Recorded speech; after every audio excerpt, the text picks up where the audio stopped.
Hi, I'm Alex, this is Pucks and Paperbacks, and I'm back to read the Goodreads Choice Awards. Last year, I read the last 10 years of winners in the young adult fiction category for a booktube collab I did, so I'll link the playlist down below if you're interested. A lot of us are back to do this again, but we're all going to read in our categories. Today is November 14th, and last night the voting opened, and there is a lot of things going on, so I kind of want to talk about that before I get to my predictions. You can check my chapters to skip around. We have to address this. Last night in our group chat, it was madness because they took away the comics and graphic novels and children's categories. They used to have 18 categories and now it is down to 15, and we knew that. However, last night, we all found out that there's no comics and graphic novels, and there's no children. What the fuck is that about, Goodreads? This is reminding me so much of the Barnes & Noble situation last year, where they said they were only going to have the most popular books in their store, which is just bullshit because it's just not true. It's not true. And that is how I feel with this. I have a lot of thoughts about this. One, I'm just pissed off because they have a statement about it and it says that they wanted to keep their most popular categories, yet they pulled their most popular categories. I'm like, give me the receipts. I want to see the statistics. And I felt like this when Goodreads said this, that they were only keeping the most popular books. Okay, show me. Please show me the proof that these are the smallest categories, because it's just not true. Like, I feel like you're just lying. I work with children's books for a publishing house. It's not true. Like, children's books are popular. Now, I know in the grand scheme of things, Goodreads doesn't matter, but for some authors it does. And as somebody who works in marketing, I believe that the Goodreads Choice Awards helps you learn about books that you didn't know about. And there is a big community of people who read middle grade and children's lit on Book Talk, on Instagram, on BookTube here. Comics and graphic novels have a way bigger fan base, I would say. Just the fact that they even coupled comics and graphic novels as a category that's not popular, just right off the bat tells you it's wrong. Like, they're wrong. It makes no sense. And it's just a shame because after the year we've been through with book banning, a lot of graphic novels have been banned this year, as well as children's books. I don't see Goodreads as a platform that cares about controversy,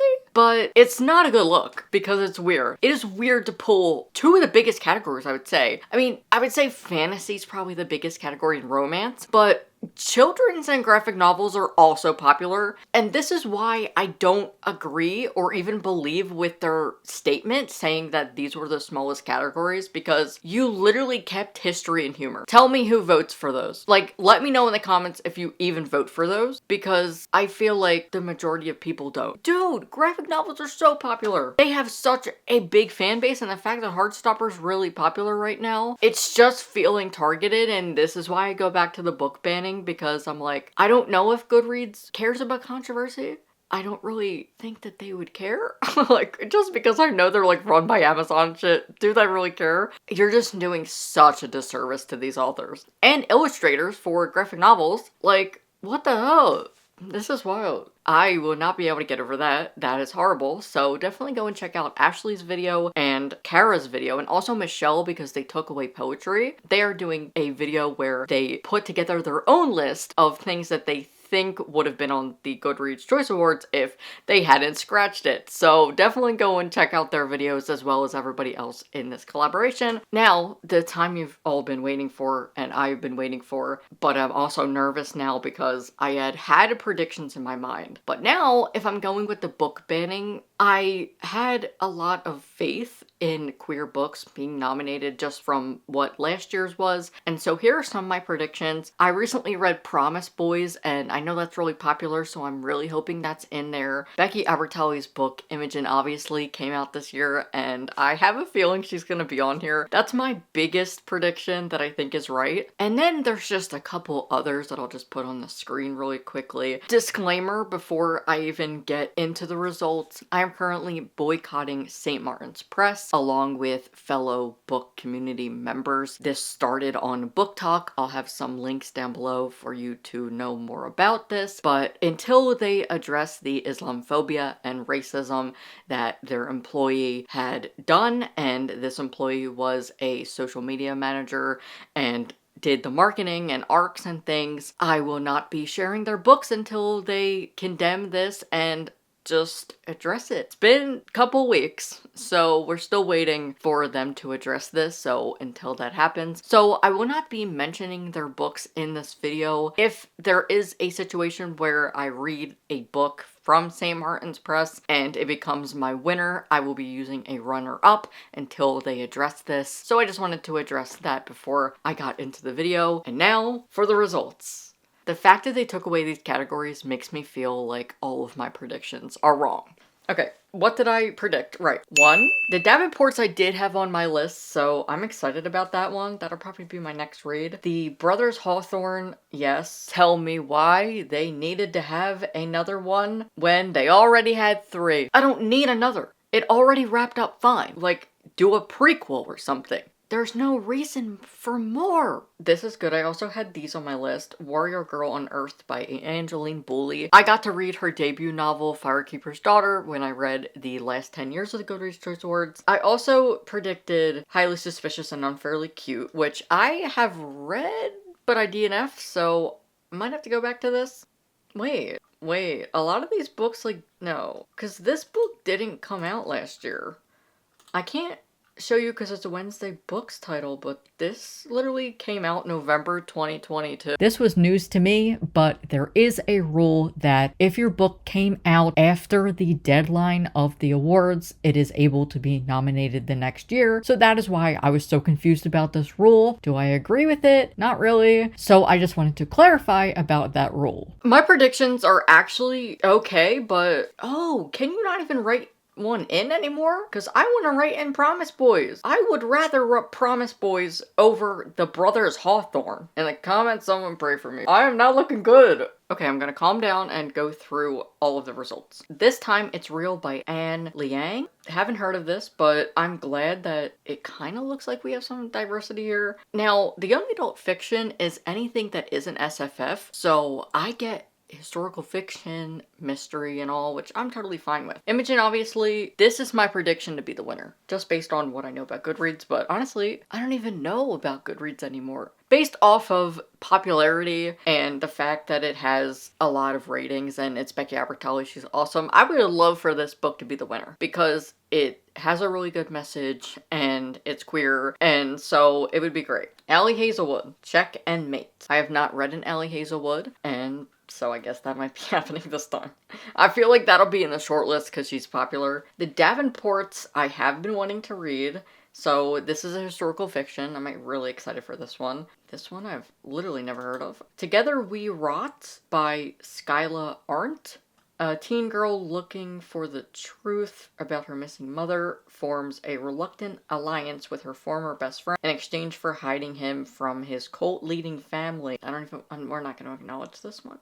The Brothers Hawthorne, we're not acknowledging it. I'm not doing it. I'm not doing it. Unless it's in the shortlist, I'll do it, okay? Like and subscribe if I have to read this book. If I have to read this book, you have to like and subscribe. It's a deal, okay? Warrior Girl Unearthed. Beautiful. I'm excited about this. American Royals number 4. But you couldn't have added Promise Boys. That's a mystery. And it was phenomenal. Where's it at? Show me where it is. And why can't I write it in? Goodreads, I just have a lot of questions for you that you're not answering for me. Because you're just liars. Anyway.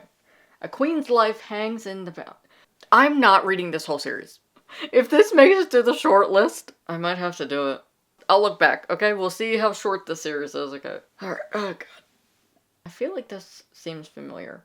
A queen's life hangs in the balance, and her siblings' decisions about what to do, and most of all, who to love, could change the course of history. This is reminding me of The Selection a little bit. What happens after midnight? I feel like this cover looks familiar to me. Lily Hopper has 2 more weeks until she's finally finished with boarding school, with graduation quickly approaching. Lily is worried that she's somehow missed out on the fun of being in high school, okay? Now, Rachel Lincott, I didn't know that she had another book out. Pride and Prejudice and Pittsburgh, and I'm from Philadelphia. What if it's Us meets Bridgerton? Okay. Thieves Gambit by Kayvon Lewis. This looks interesting. Oh my god. I'm sorry, but I'm scarred about the Inheritance games. So it says the Inheritance games meets Ocean's 11 in the cinematic heist thriller, where a cutthroat competition brings together the world's best thieves, and one thief is playing for the highest stakes. This actually sounds cool. Talia Hibbert's Highly Suspicious and Unfairly Cute. We Deserve Monuments. I've been wanting to read, but it literally came out last year. So how does it count? I'm sorry, last time I checked, this was the 2023 awards and not the 2022 awards. Fine with reading these books, right? But I'm just saying, in the purpose of it being a 2023 awards, how are you putting in books that didn't come out in 2023? I like that it's not all white, you know? Like, we have some diversity here, which is good. Now, Karen M. McManus, I did research her, and I did see that she was having a book come out. We're going to wait for this because this is only book 3 of this series, so I could do this. Holly Jackson, 5 Survive. Oh, this might be a slasher, and I love that. 9 Liars. That is Truly Devious number 5. Okay, I would be fine with reading this series because I heard it's good. And then Forget Me Not by Allison Derrick, which is another book I had a feeling. I didn't do too bad, but I really didn't think about all of the series that I would have to read. Why are there so many series? I'm gonna put together my TBR, find out what I can get from the library. If I can't, it doesn't exist to me, okay? I will probably be able to read the Brothers Hawthorne. I'll do it for you. If you just like and subscribe, I will read it for you. I'll read it so you don't have to, okay? That's my only request. I'll see you later. Hello, it is later in the day and I took a couple hours to put together a spreadsheet and look at all of the books in my library and Scribd and things like that to see what I actually have. And I have to read 3 series. Thank God I read the Hawthorne series last time, because if not, it would not be looking good for me. Yikes. So I think the American Royals series I might have to scrap, because the book that won is called Rain and it came out in August and my library does not have it at all. I was beginning to think that this book didn't even exist. I was like, oh, does it actually come out in 2024, but they're putting that on the list or something? But honestly, Goodreads, I wouldn't put it past you. And don't take this video as an idea. Please don't do that. But I might just have to scrap that whole series. It is a 4-book series and my library just doesn't have enough of the books. I have 2 local libraries, so I'm going to the other one on Saturday for my writing group, so I might see what they have there, if they have anything. I'm gonna have to bring a list. There's a lot of books here and I only predicted 5 out of the 20. I am just not a series reader, so I don't know what series are popular besides the Karen M. McManus, and I thought that she was really popular, but she's not even on Hoopla, she's not even on Scribd, so I don't really know what to do there. I just put in some holds on my library, and I am scrapping a couple other books just because I couldn't find them, and honestly, I feel like if my library doesn't have them, they might not be that popular. So here is my current TBR, predicted to change if things go wrong. I am reading the shortlist, but as we are given the long list, I am predicting what the shortlist will be. So I just really thought that there would be more queer books than there actually are. This was actually one of the most diverse categories and I counted, I could be wrong, but I have a total of 7 queer books or books by queer authors. I'm also finding out that the romance category only has 1 author of color and barely any queer romance. So Goodreads, it's really telling. And it sucks to be like, oh, it's Goodreads, it's not a surprise, but like a lot of these authors I feel like kind of rely on this because it's a marketing tactic where people are learning about their books. I mean, I'm learning about books that I didn't even know about. And I know we always say that this is like a popularity contest and things like that, but I also just recently saw somebody talk about how this really shows what publishing is and what publishing wants. And it is just a damn shame, as we are coming off a year with a ton of book banning, probably the biggest year of book banning ever. It's really disheartening to hear that a lot of queer romances were left out of that category because there were a really great bunch that came out this year. I feel like we have this conversation every single year when the Goodreads Awards come out, but it sucks that we're so hopeful for it just to be better because it is one of the biggest awards. Storygraph doesn't have that integration yet, if they are ever going to do that. And so a lot of us rely on the Goodreads Choice Awards. I would say authors might as well, just for the exposure and things like that. It's a shame that the YA category has 4 series. And I know that series are popular in YA. It's been a trend forever, but it's really a shame. Like I keep saying, I really wish I would have been able to write in Promise Boys because I think that that was the best YA book of the year. By far. The best mystery. It was fantastic. And it's really a shame that it's not in there. Since I am doing YA, I'm really curious to see how popular any of these books even are with teens. I just follow a lot of people that read YA, and as somebody who reads YA a lot, I am surprised by this list. Especially because Haley Kayoko, her book was really popular, and I had gone into this video being like, oh, I'm probably gonna have to read her book, and kind of prepared myself for it, but it's not even on there, and I feel like that was one of the popular books of the YA category. I could have a whole separate video of me ranting about this because it is wild to me how different the choices are. I'm doing it for content, so don't feel bad for me. I'm doing this on my own accord. I'm really not surprised that Imogen obviously is on there. I'm kind of glad it is because I was worried that it wouldn't be.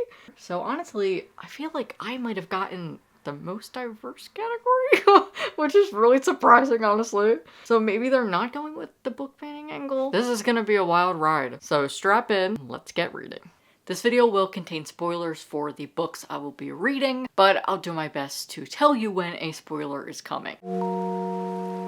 Hello, it is November 13th, and I just started Imogen, obviously. I started it while I was making dinner. I made some soup that I've been loving at the moment, and I thought because the Goodreads Choice Awards come out tomorrow, the nominees for the first round, I would start with the book that I think will be the winner based on popularity and things, because Becky Albertalli is very popular and I've heard really good things about this book, but this is one I'm really confident in. I'm confident in it as a prediction, and I'm confident in the fact that I'm going to love this. This is about Imogen, who is visiting her friend for 3 days in college, and what I know is this book has commentary on being queer enough, and I am really excited to read this. She dedicated the book to Sophie Gonzalez. I just know I'm going to love this. I'm super excited and glad that I started it now because I got the whole on Libby for the audiobook. I really love books that are queer and also have a bigger discussion about things. I think this book particularly is important because of erasure in queer spaces, and I can relate to this topic just when I was in college, not feeling like I'm queer enough because I'm trans. So yeah, I just wanted to pop in because I started the book and so far I'm really enjoying it. I just love Becky Albertalli and the way that she writes YA. I haven't read Becky Albertalli in some time. The last book I read from her and would recommend is Yes, No, Maybe So. I thought it was awesome. It was her collaboration and I liked it so much more than her collaboration with Adam Silvera where they wrote What If It's Us, and I thought this was so much stronger. It was really great, but I think that I just personally love queer books that have a deeper meaning and have a discussion, and this one is going to be talking all about if you're queer enough and feeling like you're not queer enough, and I'm really excited to read it. Hello, it's November 15th. It is 10 a.m. and I have been listening to more of Imogen, obviously, as I get ready for the day, and Becky cooked with this. Let Becky cook because this is phenomenal. I had a feeling I was going to love it, but it is going to be such a great book for teens to have. And this is why I love to read queer YA and YA in general, because a lot of us have not had these type of stories growing up. And I think it is so important to talk about queer erasure and how performative people can be, and also the whole conversation about queer baiting that has been going on for the last couple years with Kit Connor and with Becky herself herself. And this book is a response to that. And you can just tell that she put a lot of her emotions into this book. And I am so glad that this book exists. I am obsessed with this book. It's the type of book that I just want to abandon everything and listen to it, but I don't have that privilege. I really wish I could because I'm obsessed. It's just the fact that I'm reading a book that is actually talking about this blatantly through characters is so amazing. I just think any queer teen who is going through this struggle where they don't feel queer enough and they don't feel like they can come into their identity because of queer baiting makes this book so important. And I just hope that every queer teen that feels like this gets this book because it is so good. I haven't read Becky in some time, like I already stated that I read. Her last book was Yes, No, Maybe So, which was the novel I read, and I thought that was amazing. The one thing I love about Becky and admire as a young adult writer is she knows her audience, and her books just feel like they're for teens because we know that there's some YA that you can tell it's geared towards adults because it has maybe 80s references and things like that, but that's not to say that teens don't like that, right? However, a lot of the time there are YA books that people think, would a teen even relate to this? Did the author actually write this for teens or did they write it for adults who read YA? And that's the one thing that I notice when I'm reading Becky's work because she always has a great pop culture reference and it's not too cheesy. I will say, What If It's Us? I thought they were just way too cheesy. It was a little bit too much for me. But she just caters to a YA audience and does a phenomenal job. I just think that she's doing a great job with this. I loved that there was a point where they get to the college campus and her friend are like, oh my god, this person is TikTok famous. Like, you're with a celebrity. And it's so funny and relatable to a teen in 2023. I feel like that was pretty relatable and honest. It just doesn't feel out of the ordinary or something that a teen would glare at and think is cheesy. If they're not on TikTok, maybe that they would cringe at, but for the most part, you can really tell that she does a great job catering her books to teens, and that is what I am looking for when I'm voting for a YA fiction. So far so good. I'm only 20% in, but really enjoying it. I just wanted to come and speak about this because it was going to be on my mind all day. And with that, I will see you later when I've read more of the book. Hello, last night I finished up Imogen, obviously, and it was phenomenal. I think with every book that Becky writes, it just gets better, but this one in particular, you could tell how it came from the heart. I was thinking about how a lot of people use writing as their creative outlet.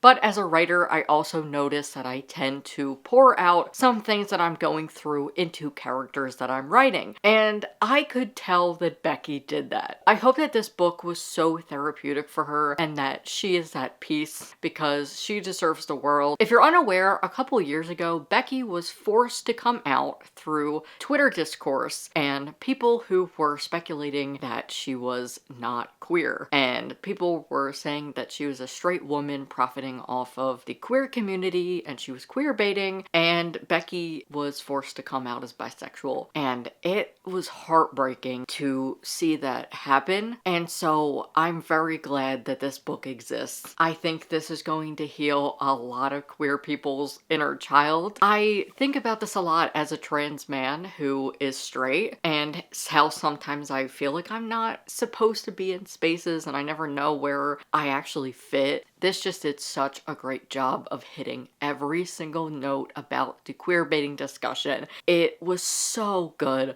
I was imagining just a bisexual kid who just recently came out and maybe they're dealing with this from their friends, and Becky's words and Imogen's story can make them feel not alone. And it tells them that it's okay if you're just learning you're queer, because there is a scene in the book where Imogen's like, oh, well, my sister sister Edith knew when she was in kindergarten that she was queer. So I could not be queer because that didn't happen to me. And this just proves how when people don't have queer adults and more queer representation that is positive around them, these are the patterns that they develop. So I'm really happy that this book exists. It is so good. And like I said before, Becky does a great job of catering books to teens. There are so many YA authors that feel like they're writing to an adult audience and not to teens, but Becky does that. She knows when to talk about TikTok, she knows the pop culture references to include, and I just think she does such a great job with YA, so I highly recommend to pick this up. I think every single person should read this, and I want to comment on something before I finish talking about this.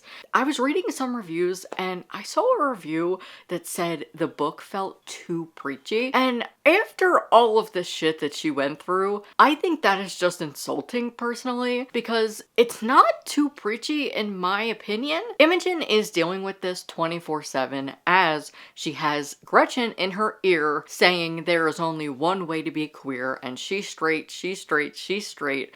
And it is such a shame because Imogen constantly is going back in the closet because she's like, oh well, I didn't do this thing, so I'm definitely not bi. I couldn't be. I don't know why I have feelings for this girl that I just met. And that is why this book is so important for queer kids to have. So it is not preachy because Imogen is dealing with this 24/7, and it is something that queer people do experience 24/7. There are thoughts where you feel like you're not queer enough to be in this space, or you're at a queer club and everybody's talking about queer trivia and you don't know what it is and everybody looks at you weird because how can you be queer but you don't know what this piece of trivia is? We just shouldn't speculate, and queer baiting is only a tactic that is used in media, where show writers like to tease that a character is queer and then they're not. And that is what queer baiting is. So I will link Becky's letter down below if you want to look it up. But I highly recommend this book. I think it's so good. Before I forget, I wanted to mention Tessa, our love interest, is from Philly, and I was listening to the audiobook and they mentioned Big Gay Ice Cream. I loved Big Gay Ice Cream, RIP. They were an ice cream shop here in Philly and I would go after Pride, and they also had pints at Wawa that you could buy. They do have one in New York, but they will be forever missed. I was just happy that that was mentioned. I got all excited when I heard it, and the fact that she did acknowledge that it did shut down in Philly. I'm so sad about that. I will never get over it. They will forever live in my heart and my stomach.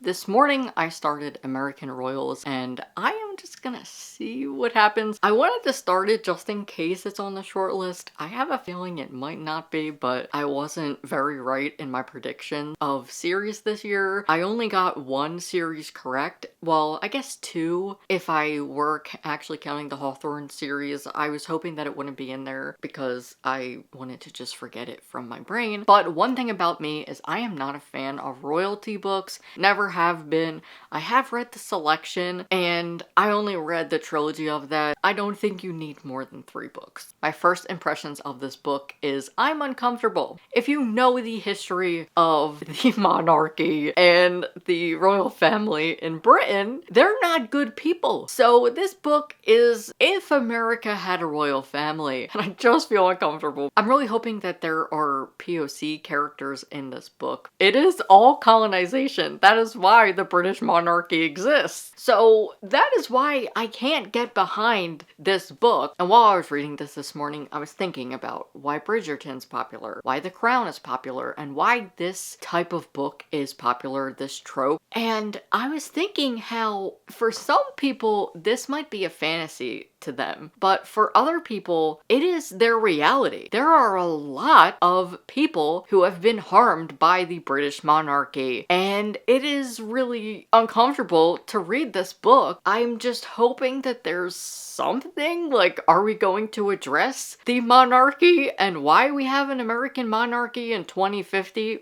I really hate the thought that this could be a reality, so let's just keep it as fiction, but I really just feel uncomfortable. And the fact that this has 4 books in a series, I really am hoping to Goodreads that they do not put this in the shortlist, please, to everybody who is voting, even though I don't even know if the votes really count on Goodreads, do they? We don't know. They don't tell us anything. I just feel uncomfortable with this book, and I was looking through reviews, and a lot of them are 2 and 3 stars, but I am just wondering if teens like this. I feel like maybe they're not reading the selection, right? So maybe this is their selection, which is totally fine because I ate up the selection. Now that I am an adult and I know the history of the British monarchy, I am getting the ick. So I'm gonna continue. I'll let you know what happens. But when I start series that I feel like I'm not going to like, I try my best to not go in with a bias. The Inheritance games made me uncomfortable. This is probably gonna make me uncomfortable. Hello, I am 60% into American Royals, so I figured I would update and let you know some of my initial thoughts. So far, I feel like this is a little bit of a ripoff of the selection. Now, I know there are not many YA books that have a royal theme or trope, so this is the modern day selection. This is less dystopian and it's more contemporary. This is an alternate history following the modern family of George Washington. The whole lore is if George Washington married into royalty. I have some complicated feelings with this book, mainly because it just feels like a fantasy and some sort of fan fiction about if America had a monarchy, and that is the main thing that is making me uncomfortable, just because I don't want to think about this. Now, I am 60% in, and we haven't gotten much into the workings of the monarchy and what it entails. We know that there is a dukedom in Boston,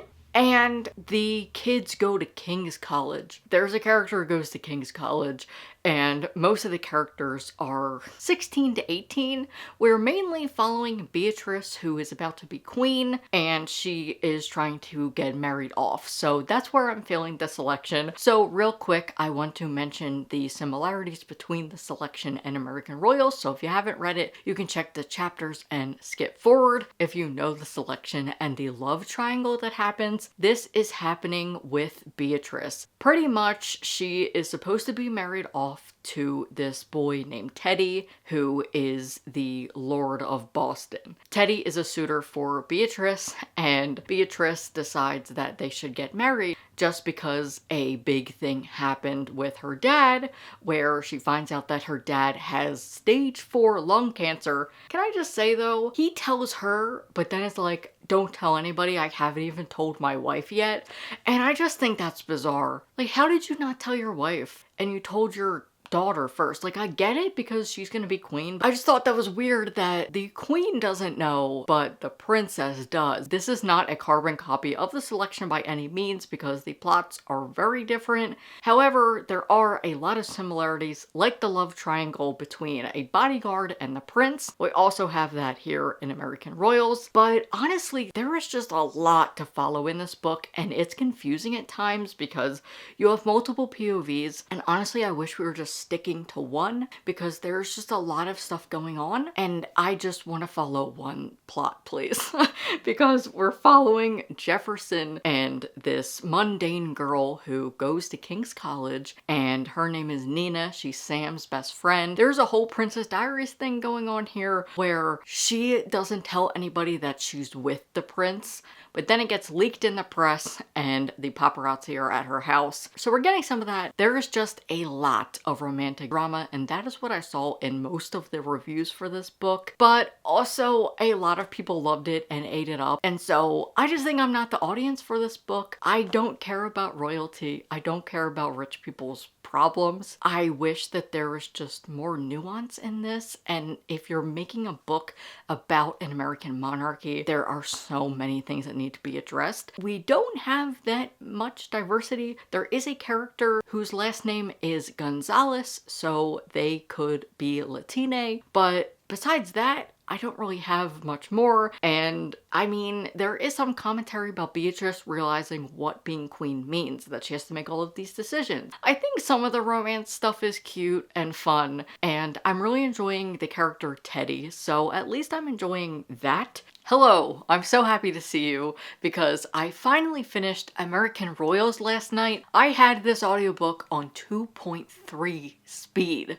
I was trying so hard because these audiobooks are so long and slow. By now, it's probably not a surprise that I didn't enjoy this book. There are just so many things that I felt wrong with it. The story is fun, but there is just way too many characters, and I feel like we could have just stuck with A plot and the B plot. Instead, there is just way too many characters to follow that I had no idea what was going on at some points, and I only had the audiobook. But my main objective in this video is it YA? Would a teenager like this, and should it be in the young adult fiction category? And with this one, I will say yes. There's a lot of angst and drama, and I think that teens would like this as much as they liked the selection. That is the only thing I can really compare it to because I don't know many YA royalty stories. If you like the selection, you might like this, but I just had a lot of problems with the fact that this is an alternate history. And like I said, it got confusing at points because we had so many storylines going on. There are a lot of factors that would have made this book stronger if we just had two plots, A and B. The A plot, Beatrice becoming queen and having to be married off. This book is heavy on the drama. There is some girl hate from a girl named Daphne who used to date Jefferson and she just doesn't want anyone to have him. However, she is cheating on him with his best friend. In the book, they are broken up, but we do see flashbacks and we have Daphne's perspective. So she's constantly trying to get people away from Jefferson, especially women. She breaks him up with Nina, who he was dating. Then we find out at the end something that I could not even fathom. I was really annoyed and mad that this was even the thing that happened. Throughout the book, we find out her friend Hamari is in a coma, and this is apparently her best friend. But we find out at the end of the book that Hamari is in a coma because of Daphne. Daphne didn't want Hamari near Jeff, so she put sleeping pills in her alcohol at a party. Hamari ends up hitting her head on a wall or something like that, and she has been in a coma ever since. And that is an Asian character. Hamari is of Japanese descent. That is what it says on the wiki page because there are so many characters that I was like, I need a whole family tree. I am so confused. So there's that. I really hope that Daphne gets better as a character, but this is not a book that is something I am interested in. I thought it was fine. I liked the romance and stuff, but I really couldn't get past the fact that this is an alternate history, but it barely is. It is categorized as a young adult contemporary romance, so it's not historical fiction. It just has some alternate history, and the alternate history is so slim, and the only reason it is an alternate history is because it is about America. If it had a monarchy and we just have all the same history. It is so weird. The author doesn't even talk about George Washington and his awful history and how he was a slave owner, and it is bizarre. It's just the way that she created this world is so weird, and I feel like she just could have done a way better job. This was clearly not the author's intent. I just think if you're writing an alternate history, where are the changes? It is basically everything that is wrong with America. All of the history is the same. Besides the fact that we have a monarchy run by the Washingtons and that there's a dukedom in Boston and some people in the dukedom are Native Americans. And it's just weird. I think there's a way to do this right where you have an alternate history where there's a monarchy, but I think that you could easily talk about why it's bad. Like there's some little instances where the characters talk about it, but then it's so brushed off. This just doesn't feel like the type of book that has a commentary on American history and why monarchies are bad. Like I said, we only have two POC characters. We have Nina Gonzalez, who has queer moms, and she is Latina. But besides that, our other POC character is literally in a coma for the whole entire book. And I just think that's so wrong. I guess I just shouldn't have went into this book hoping for much, but those were just my thoughts on this book. I didn't know anything about it going into it, and these were my expectations going into it. If I knew it was about royalty, I was like, cool, maybe we're gonna talk about why it would be a horrible idea for America to have a monarchy. So this might all intrigue you, but those are my thoughts on American Royals. This morning, I woke up wanting to host some reading sprints, and that is something I don't do a lot. I don't really like being on live. It gives me anxiety, and so I don't do it a lot. But I decided that I would do it today because I was like, I have so much shit to read, why not? So I ended up going to the grocery store. I didn't film anything because I totally forgot I was going to. I just forgot I was too in the zone. But I came home, got a shower, and now I'm on reading sprints. And during that time, I started One of Us is Lying, and it's fine. I don't think I'm gonna love this, and I think there's a reason why I haven't picked this up. It's only because I am not that big of a mystery person. I really have to be sold on mystery, and sometimes my impatience gets the best of me when I'm reading mysteries because I just want to get to the end to know what happened. I would just rather know what happened than all of the slow build-up. However, I don't hate mystery. I've found some that I really like, but what I hate in a mystery is when the author villainizes the mentally ill and disabled characters. One of Us is Lying follows 5 teens who are in detention, very much like The Breakfast Club, and 4 end up leaving and 1 dies. The person who dies is allergic to peanuts, and he doesn't have his EpiPen on him, and that's how he ends up dying. In detention, they were in a science lab, and when he took a drink of water, it had peanut oil in it, apparently. I just don't even know how that could even happen, and I feel like most people who have allergies, especially if they're severe, they would have their EpiPen on them. Now, I'm going to say that I believe in high school you would have it at the nurse. I don't know if you would have it in your bag. If you are somebody who lives with an allergy, let me know in the comments. I would love to know if the book did it right or not. I'm going to see if I can find any reviews. I just think it is so weird and tired when authors do that. And now I was reading a perspective from one of the other teens, and he is talking about how he lives with his dad because his mom left and she was bipolar and didn't take her medication, and that is why he doesn't have a relationship with her and doesn't know her. I hate when mysteries do this. It happens so frequently. Like, I did a video where I read 9, I think it was called, or 8, but I read this and I hated the way that the author wrote about the character who was mentally ill and took medication for it. They would constantly accuse them of being an ableist slur. It just makes me so infuriated when mysteries do that because it's lazy. It is so lazy and tired, and I'm sick of it. This is why I don't really pick up many mysteries, because I don't want to read bad mental health rep. I don't want to read about a disabled person being the villain unless it is from a disabled person themselves. There's a way to do it, but I just don't think that you should be doing this in a book that is for teens. What if there's a bipolar teen who's reading this?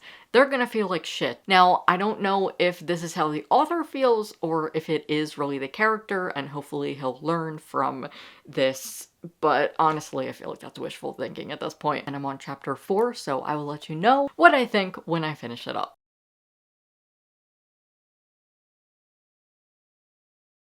I finished up One of Us is Lying, and I didn't like it. I am very picky with mysteries, but I will say there are a lot of things that turned me off.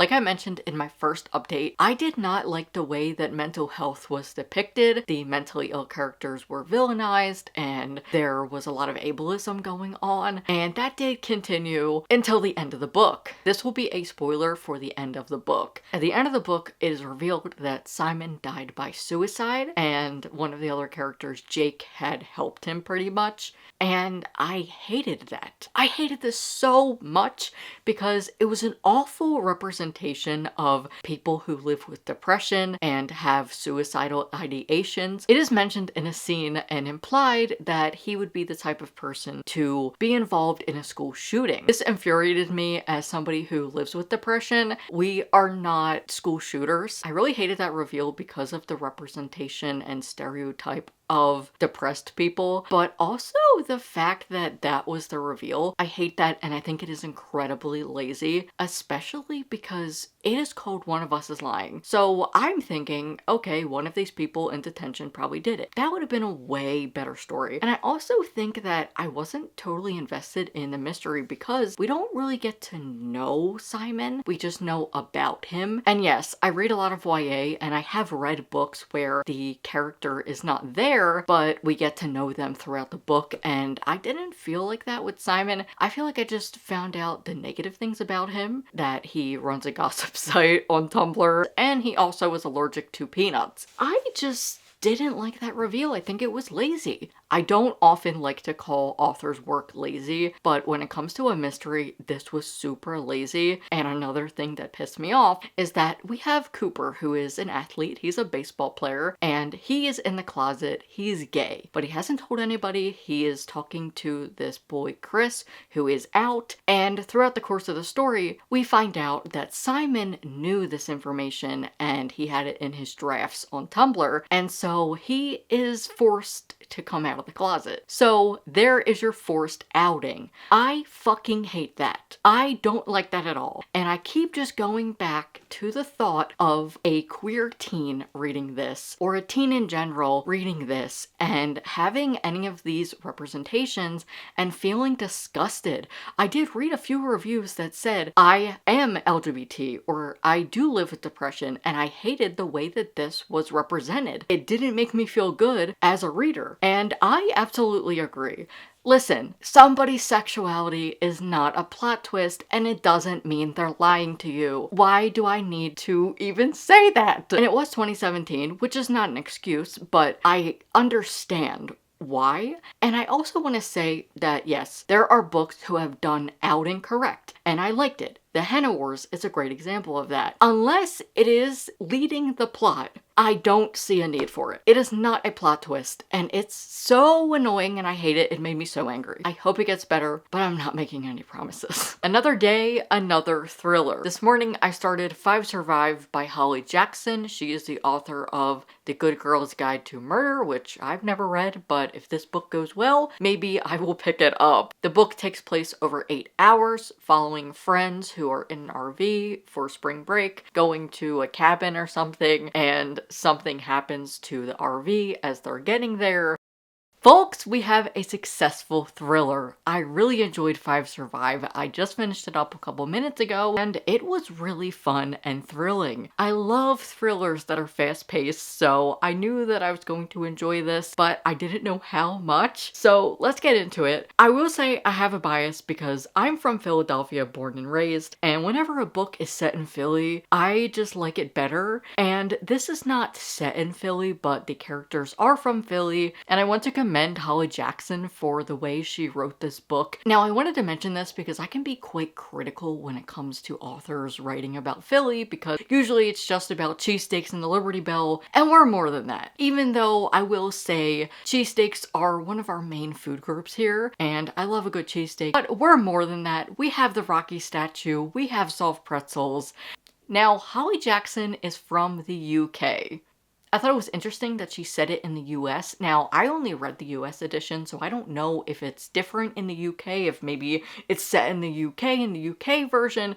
If you've read it, let me know if there's a difference in setting, but this is set in North Carolina, and the characters, a few of them are from Philadelphia. And I knew she was British, so I was like, hey, maybe it won't be as accurate, but that's fine. I had low expectations, but she did a fantastic job. She did a great job in the research, and there were so many fine details, like mentioning one of the characters lives in South Philly, and the Philadelphia Mafia. Besides the hostage situation, the book is primarily about a case surrounding the Philadelphia Mafia, which I had no idea about until I did my own research, but I just thought it was really interesting, and she did a great job integrating all of this into the book. Because as someone who isn't from here or has never been to Philadelphia, I'm so curious to know her thought process behind the book, if she stayed in Philly to do some research, because she did a great job, and it felt like I was reading from somebody who was from here, or at least just knew about the city. However, I'm not saying that any author who's not from America can't write about America or it wouldn't be good, but specifically in this book, you can can really tell the author did her research, and I think she did a fantastic job. As for the thrilling aspects, I was very thrilled. I work from home and I was reading this book while I worked, and I was scared. I was scared while they were in the RV because it's a hostage situation. They're stuck in this RV, there's a sniper, and one of them has to reveal a secret to the sniper in order to survive. And I really enjoyed the way the author wrote this because it was so great. I really like the way the author created conflict because there were so many creative ways that she went, and I enjoyed, especially that some of the characters are revealing things that they don't need to reveal because they are not the person. But I thought that was a great way to build conflict that was believable and it didn't feel cheesy. When we got to the third act and everything was revealed, I was shocked. Now, I read a lot of books and I am a writer, and so I know when an author is trying to throw me off. Sometimes if I'm enjoying a thriller, I can start to be gullible, and that is what happened here because when we got to the third act and all was revealed, I was shocked up until the very, very end. And I thought that was awesome. Karen and McManus, take some notes from Holly Jackson because this was awesome. I really enjoyed it. It was just entertaining and fun. When I read YA thrillers that are clearly meant for teens, I always try to think, would a teen be able to guess this too soon? Or would they be entertained by this? And the answer is yes. Is this for a YA audience? Absolutely. If you're someone who's always wanted to read thrillers and mysteries, but you don't want to get scared, I think YA thrillers and mysteries are the perfect spot for you. I would classify them as PG-13. They're not too scary. They're not too gory. Now, this is strictly a thriller. There is mystery, but it is very thrilling, and there's murder and violence and blood. Because I think of these as a PG-13 movie, the gore is minor, but like I said, it's a thriller. There's some murder, blood, and violence. So if that is way too much for you, I wouldn't recommend this. But if you want an entertaining book, maybe it's a rainy day and you just want to pick up a thriller, I highly recommend this, and I will be picking up more of Holly Jackson because I really liked her storytelling. It was super entertaining. I felt like I was watching a movie. This is one thing I really like about these videos is I am introduced to authors I may not have picked up before. I'm not someone who reads hyped books or gives into the hype. I am never someone who gives into the hype. I'm always last to the trend, which is why I have never picked up this author's work. Now, I definitely will. It's December 1st, which means it is time for the Christmas cookie bonanza. I do this every year. And in that book, the main character, Lara Jean, dedicates December 1st to the Christmas cookie bonanza. She gets everybody to give her a favorite cookie, and she ends up making them. I just made some peanut butter blossoms. They're my favorite. And I'm about to dry some dishes and get into spritz cookies. So I figured while I do that, I would let you know what I thought of One of Us is Next, since I just read it. And there was so much drama that it felt like an episode of Degrassi. But I will say that this isn't my least favorite. I think this was way stronger. This book is a game of truth or dare. So there's a text from an anonymous caller that everybody in the school gets, and then the game starts and they are given a truth or dare prompt. And if they pick truth, something true about them will be told to the whole school. And if it's dare, obviously it'll be a dare. And I thought that was a really cool premise.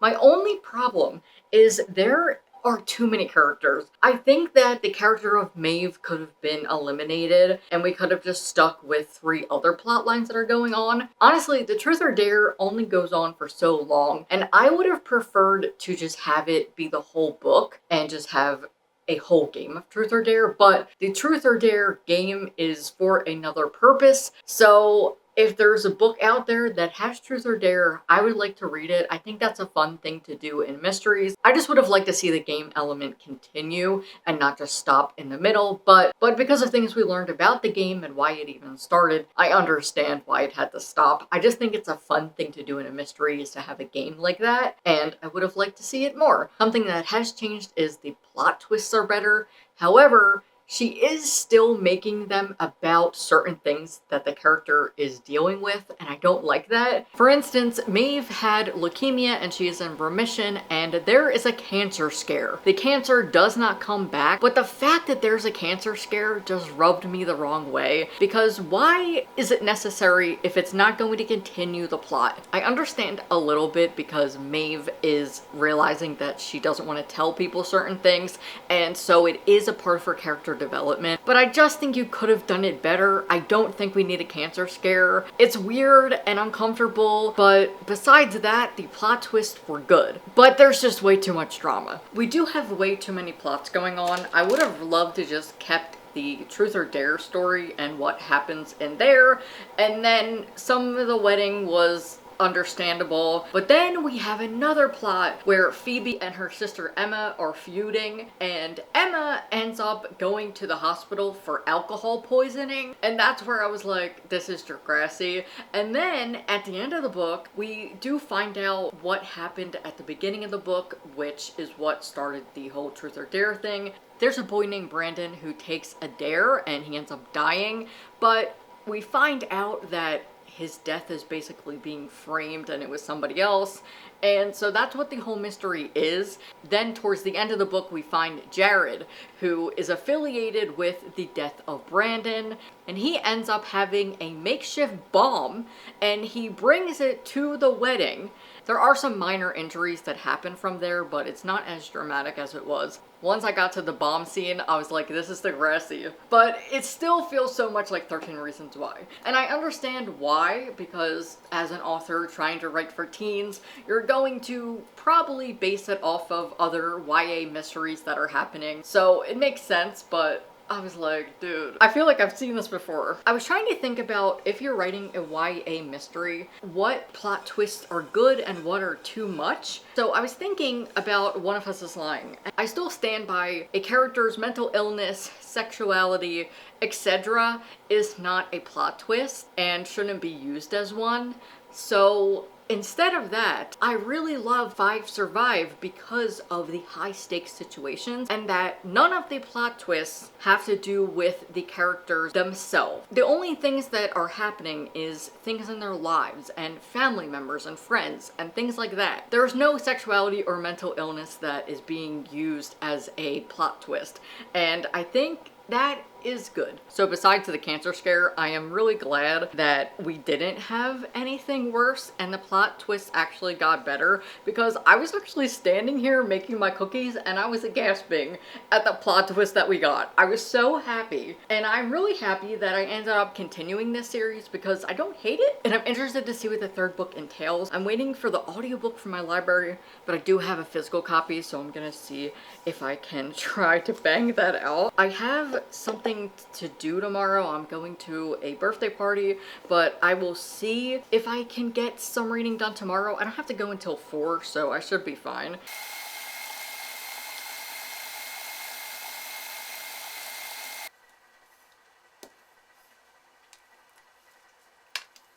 Hello, it is Monday night, and tomorrow the finalists are supposed to be revealed, but I got my computer really quick to check, and they're actually here now. Sometimes they reveal them early, and I'm excited because I need to know what I'm going to be reading. So let's dive in. You can't tell me American Royals is that good that I'm going to have to read this whole series. This has to be some kind of joke. Goodreads is trolling me. I don't need this. And I guess I'm only reading 2 series. I'm surprised that this book by Wednesday Books is nominated. I'm really surprised by this because there are a lot of books that I thought in my predictions would be there, especially a certain book by an Australian author that is from Wednesday Books, and I have never heard of this book before that is by Wednesday Books that I am not mentioning. This is a fucking duology. Get out of here. Okay, let's just go through this. Five Survive by Holly Jackson, I just read. Rain by American Royals, I'm gonna pretend doesn't exist for right now. The Brothers Hawthorne, holy shit, why does it have another book? Imogen, obviously, I read. One of Us is Back by Karen and McManus, sure, whatever, I can do it. Kelly Hibbert, sure. I DNF'd it, but I have the audiobook and I'm just gonna read it again. This book from St. Martin's Press that I can't mention is a duology and I fucking hate it here. Checkmate by Hazelwood, sure. Warrior Girl Unearthed, I already read. The Davenports, I will read. I feel I'm just thinking about the length of books that I have to read in the next 10 days, and I also work a job. This is fucking bullshit. I have never read that, I've never heard of that book in my life, okay? And I read a lot of YA. I have a lot of thoughts. One, Thieves Gambit, not there. One of my Bookstagram friends, Kit, she's awesome. Definitely go and follow her. She's a librarian and she's doing great things for kid lit, so definitely give her a follow. But I was talking to her about Thieves Gambit because she recommended it, and it's so cool. It's about thieves. It is so cool, and I'm reading it right now. Not happening, I guess, anymore, but I want to read more of it when this video is over because I really was enjoying the premise because it's about a like teenage thief and it's so cool. It's like a whole like thieves system and all. I'll link her post down below because she reviewed it and I saw that she had recommended it and I was like, oh, I'm so glad you did because I'm reading it for the Goodreads Choice Awards. And she was like, yeah, it's really popular in the library. And so I was like, hey, that's so cool to know. So that made me feel good that it's in the YA fiction category for this year because teens actually like it. Okay, before this becomes a rambly mess, I'm gonna go. I'm pretty upset that there's a couple queer books that didn't make it, and especially We Deserve Monuments because I've heard that was good and I had started it. There's just a couple that I feel like should have been finalists, but that's for another day. Anyway, I'm gonna go and see what books I have left to read and get started. I don't even think I can get the last American Royals book, so if I can't, we're just gonna pretend it didn't even exist. It's not even a thing. It is just a figment of our imagination. Good morning. I slept on it and I am going to skip over American Royals. This is just going to be way too much for me and I cannot get all of the books from my library. So instead of torturing myself, I'm just going to skip this and continue with the rest of the shortlist. This morning I started Highly Suspicious and Unfairly Cute. This is my second time ever reading Taila Hibbert. Last December I read The Princess Trap and I just thought it was fine. I didn't like the narrator of the audiobook. Then when I picked up Highly Suspicious and Unfairly Cute in February, I DNF'd it at 31% because I was bored. This is a dual perspective following Celine and Bradley, who are childhood friends to enemies to lovers. The synopsis says, Celine is conspiracy theory obsessed. Social media followers eat up her takes on everything from UFOs to holiday overconsumption, yet she's still not cool enough for the popular kids table, which is why Brad abandoned her for the in crowd years ago. At least that's how Celine sees it. So when Celine signs up for a survival course in the woods, she's surprised that Bradley is also there. So we have some forced proximity here, like they have to get along in a competitive setting. And I love an enemies to lovers. I do love an enemies to lovers, but I think my big thing was that it was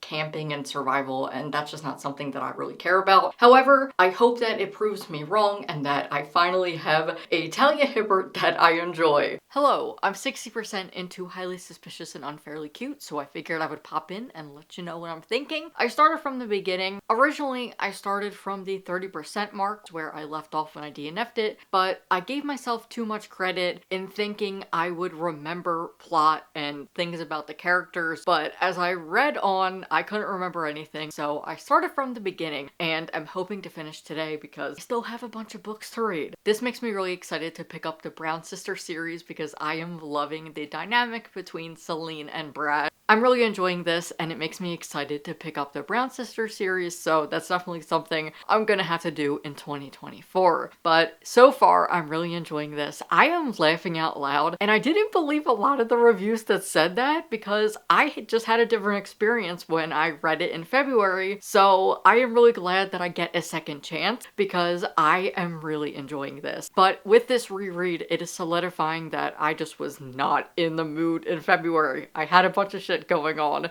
and I am really glad I got a chance to pick this up because it means I finally have a Taila Hibbert win, but I really hope she writes more YA because I would love to read it. Brad and Celine are hilarious, and as somebody who has written a childhood friends to enemies to lovers, I know what the beats are supposed to be like, so as I've been reading, I've been trying to see if I can figure out what is going on and which beat she is at, and so far I have. When you're writing an enemies to lovers, you have to have certain beats and show that the character is kind of confessing their feelings, but then they backtrack on them. And that is definitely happening in this book. But there's a larger conversation. Brad and Celine are both determined to be lawyers and go into law after high school, but both have different reasons. And I'm really enjoying the way that the characters are learning that about themselves, especially Celine, because she is very stubborn. And it is hilarious to see Brad just test her and tell her that she is pretty much wrong and she's doing it for the wrong reasons. And so this book does such a great job of talking about the expectations that we put on teens, because Celine is dealing with her father having a new family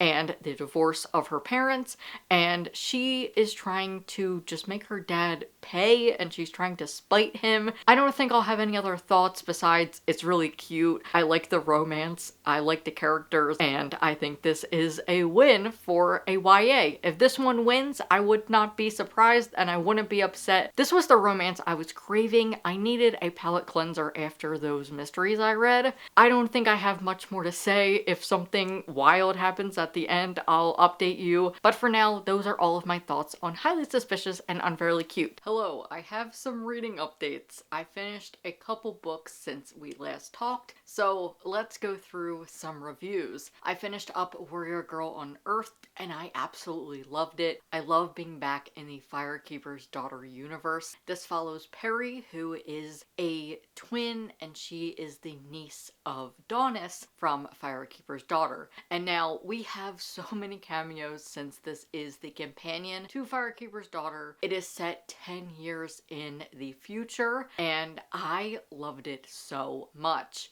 It is set in 2014, and we are following Perry, who is similar to her aunt Dawness. Perry is fiery and fierce and blunt, and she is awesome. I love these type of characters, and I think that they're great for mysteries.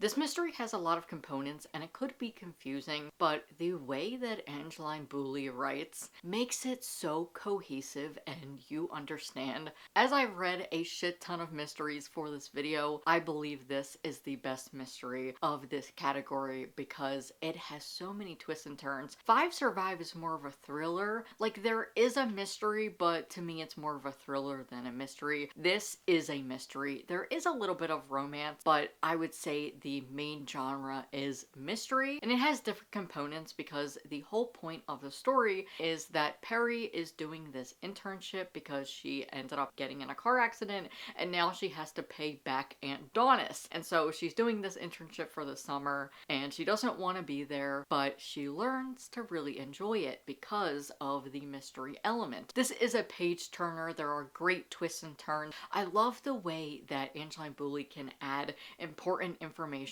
and topics that we should know about into the book. I just think this is so important for teens. Every time I read her books, I just think about how great it is that Indigenous kids and Indigenous girls get to read books like this. And I love hearing about the inspiration behind her books and how it comes to be. I'll try and link an interview down below if you're also curious. And as always, I will have some Indigenous reviews down below. Go and watch them because their opinion matters way much more than mine does. But if you want a mystery, I really enjoyed this. I wish Angeline Bouilley had more books because now I am craving more of her work. I learned a lot about museums and the tribal camps because this is set at a tribal camp. This is from the perspective of Perry, but we get to see other kids and her twin sister, Pauline. I liked seeing the different characters and what brought them to the camp and what their ambitions are. I really enjoyed seeing Perry grow as a character as she doesn't like this internship until she learns more about what the importance is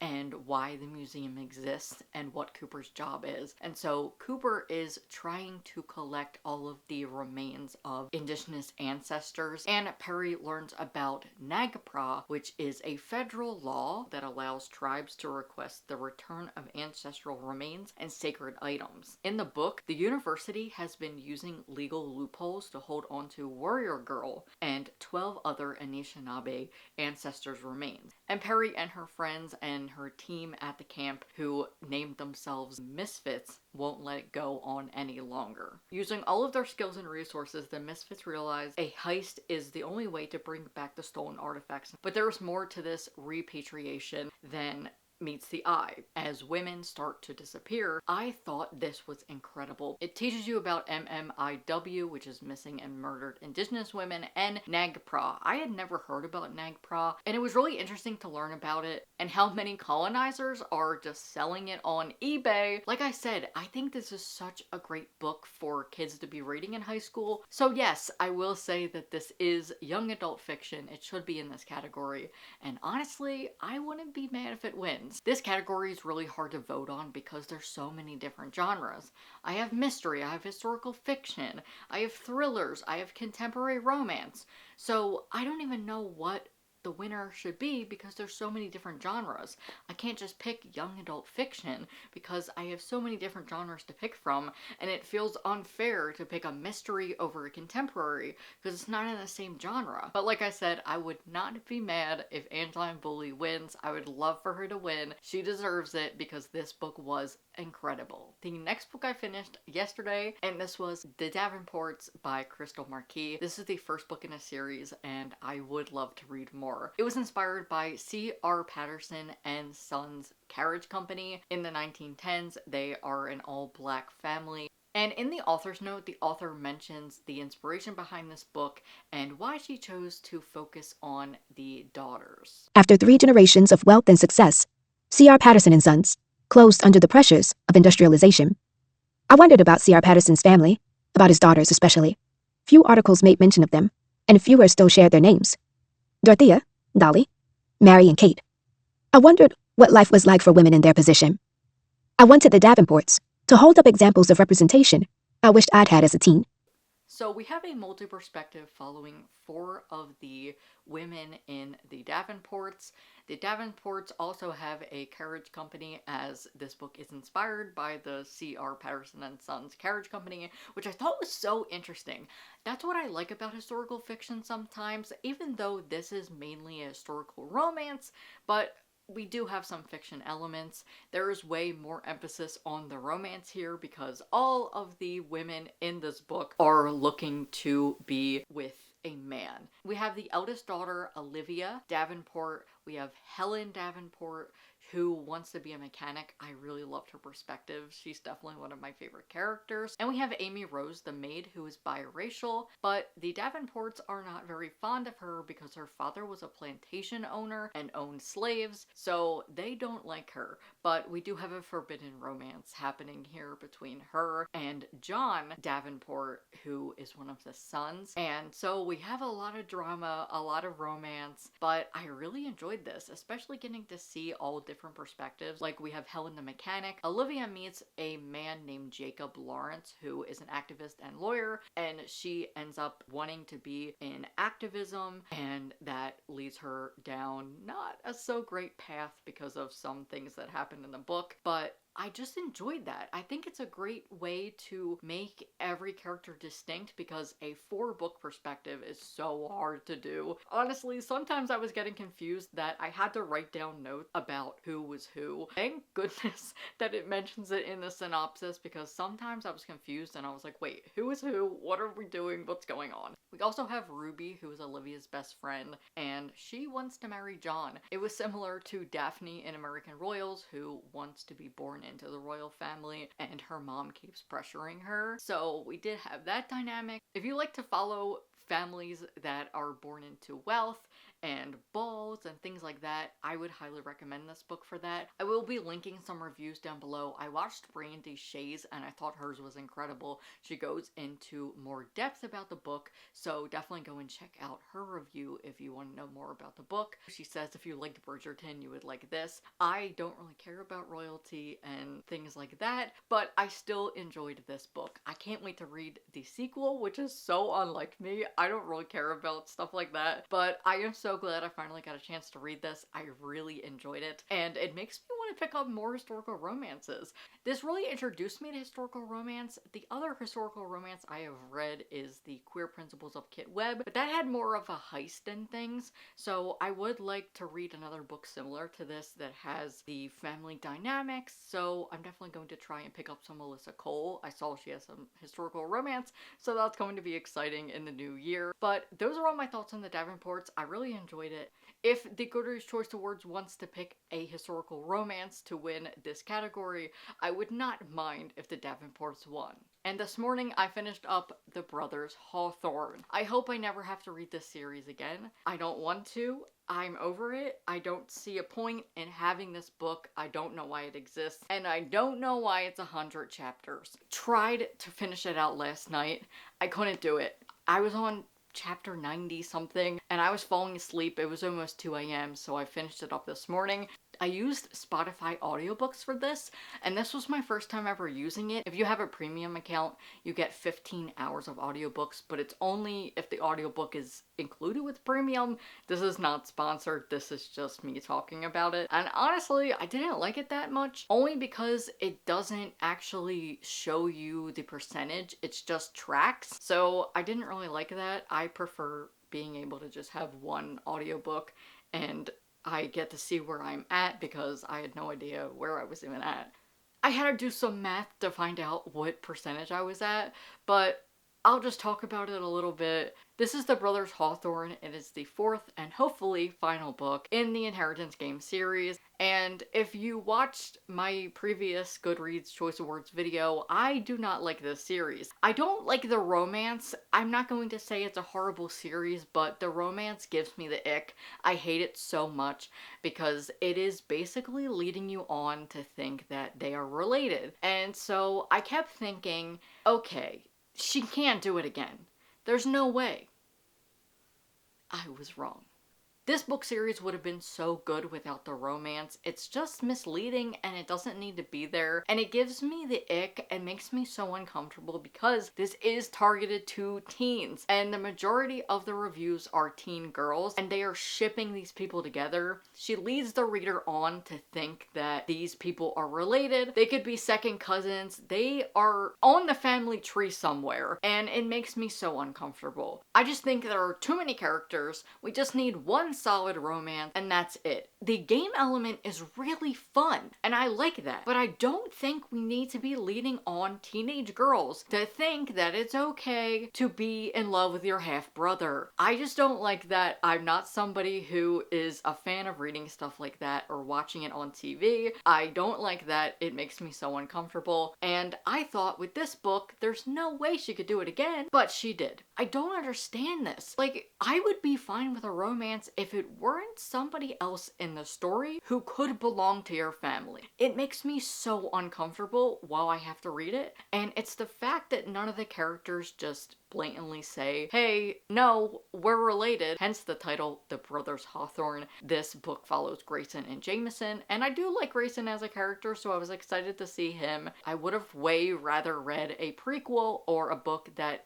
took place 10 years after. Maybe we are seeing some different things go on, but instead Grayson is meeting his half-sisters and Jameson is in Vegas with Avery and he is playing a game. And so that was fine. That was kind of fun. But I just felt like this was so not needed. I got to the end of the book and there were reveals about a family member that we had met in the last book or just knew of. And this was information I already knew. So once the book ended, I was like, yeah, I knew that.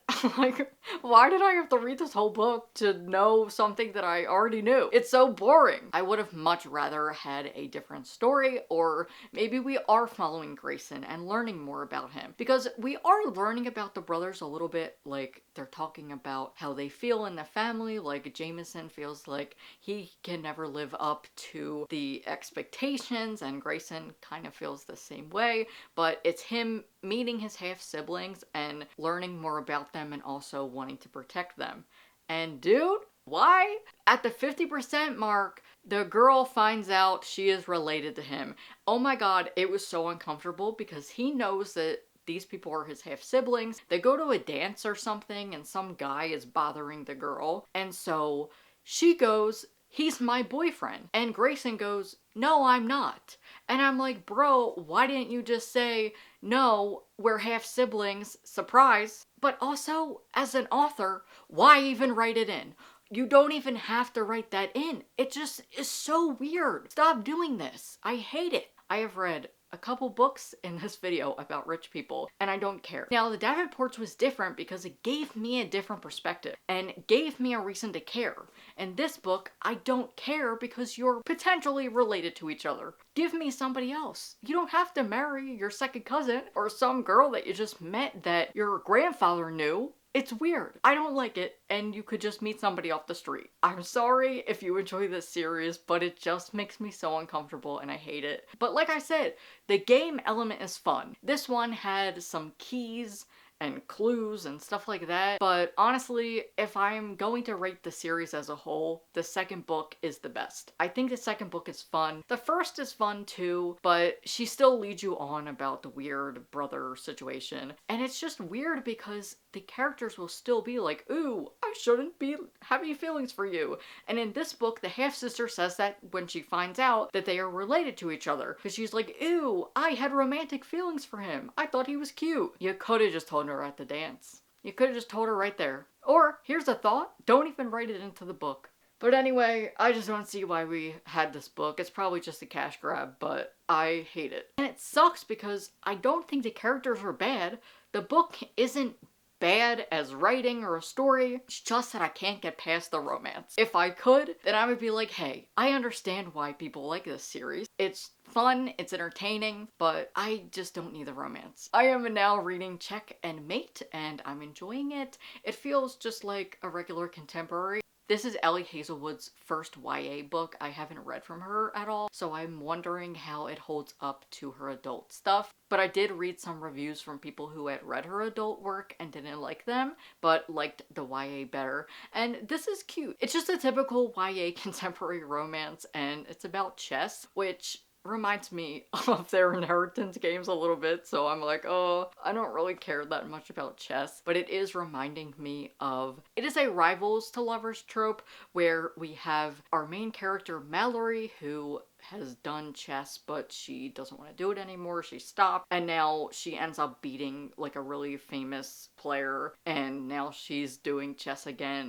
Besides the chess tournament, Mallory is really short with money, and as she is taking care of her family, she is working a new job. That's the scene I just got to. But she's also dealing with the fact that her best friend Easton is going off to college in a couple months. I'm not sure if Mallory is also in that boat, or maybe she is a junior and senior year is coming soon. Mallory is 18 and she graduated high school and didn't go off to college. She decided that she would stay and work to help support her family since her father died, and she's helping take care of her 12-year-old sister, her 14-year-old sister, and her mother who lives with rheumatoid arthritis. I'm really glad that that was added into the book because many YA books that have characters who graduated high school are usually going off to college, and I really liked having a new perspective because not every kid goes off to college. I just finished up Check and Mate, and it was really cute. I really enjoyed it. The audiobook was good. I will say that Ellie Hazelwood did a great job of adding pop culture references, and I do wonder if a teen would read this and think it is a little bit cheesy. I don't think so, only because it really felt like there were some mannerisms and things that the characters said that made it feel like a YA book, so I don't think that it was too bad in that department. I know sometimes YA authors, it can be a lot when they add pop culture references. This one talked a lot about Riverdale, but it was the characters being like, hey, we're watching Riverdale, or hey, did you see the latest season of Riverdale? And honestly, I feel like that's pretty realistic for teens. I felt like I was listening to teens have a conversation, and the pop culture references were great.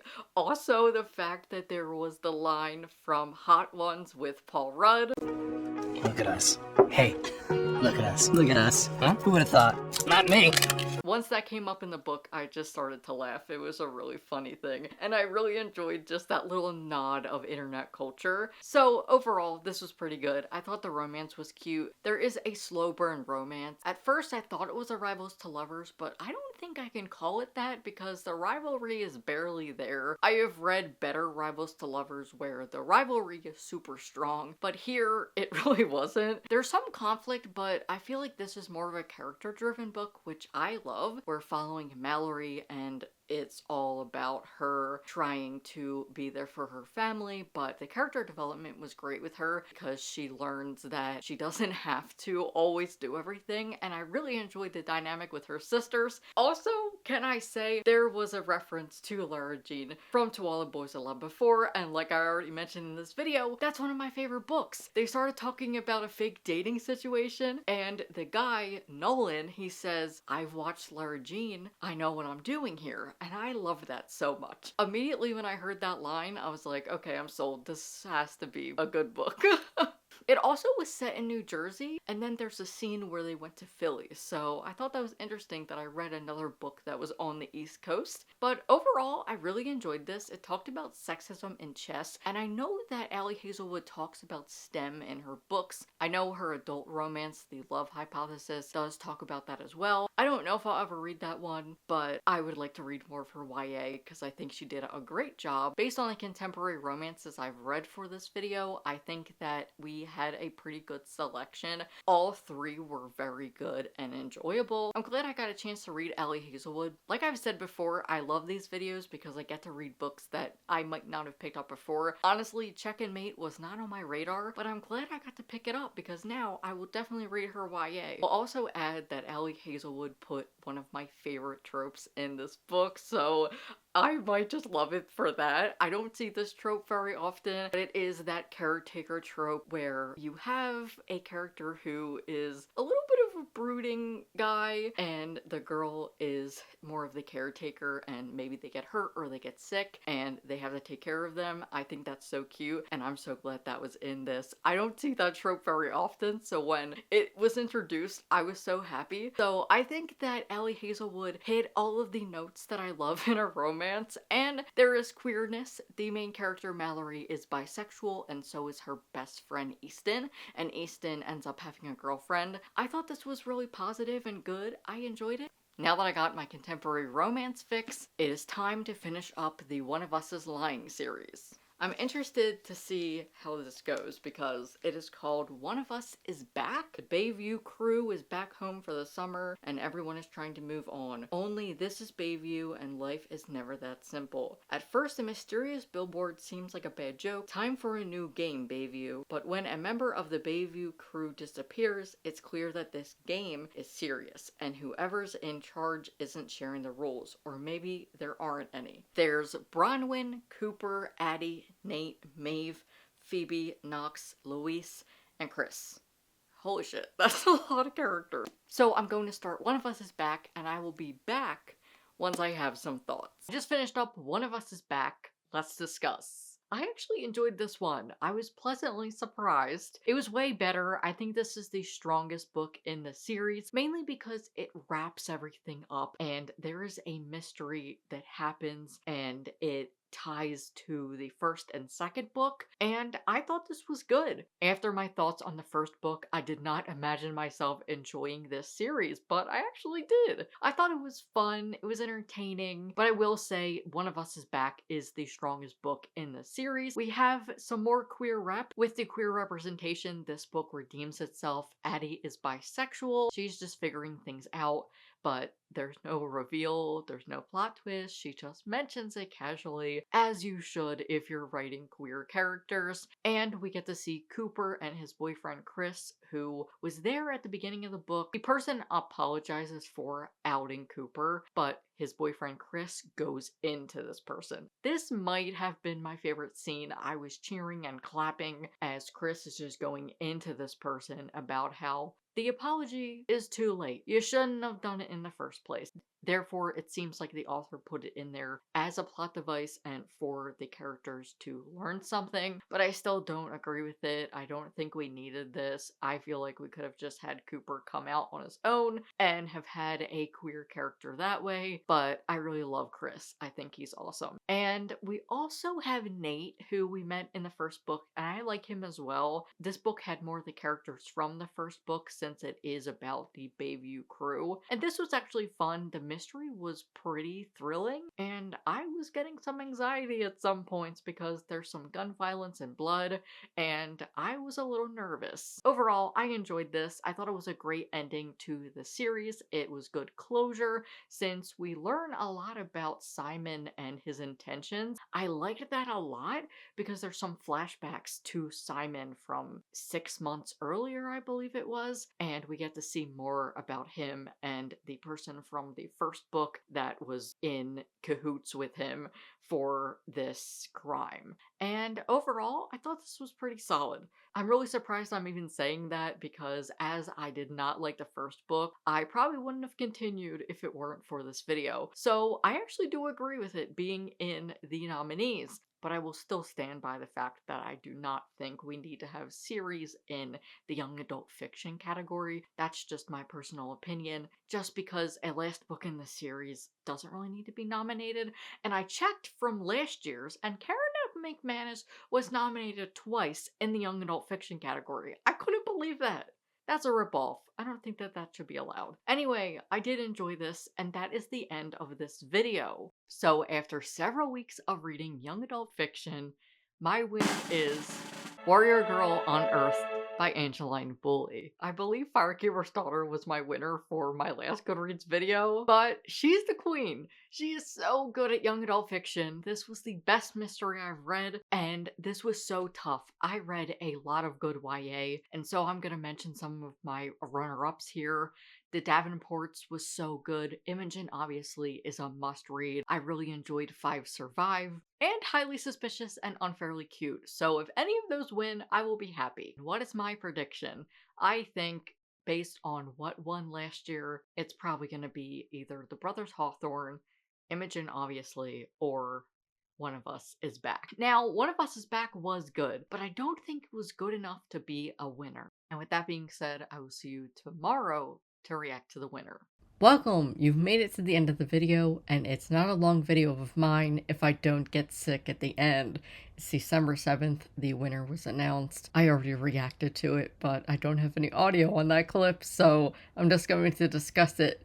The winner was Check and Mate by Hazelwood, which I should have saw coming since she's popular, and I liked that book. I thought the romance was good, so I'm not mad about it, though I wish that Highly Suspicious and Unfairly Cute had won over this, just because I think that that was a better romance, but I'm not too mad. Both books were good, and this was a fun video. I hope you enjoyed watching my suffering and maybe got some new book recs out of this. If you enjoyed this video and you like what you see, feel free to hit subscribe. I make videos about YA books and specifically queer books. My next video will be my advent calendar video. I do it every year where I have an advent calendar pick my TBR, so that'll be up in a couple weeks. But that is it for me. Thank you so much for watching this video. This is the longest video I've ever produced in the life of my channel, and I've almost been on YouTube for 10 years. So thank you so much for watching. I really appreciate it, and I hope to see you in the next one.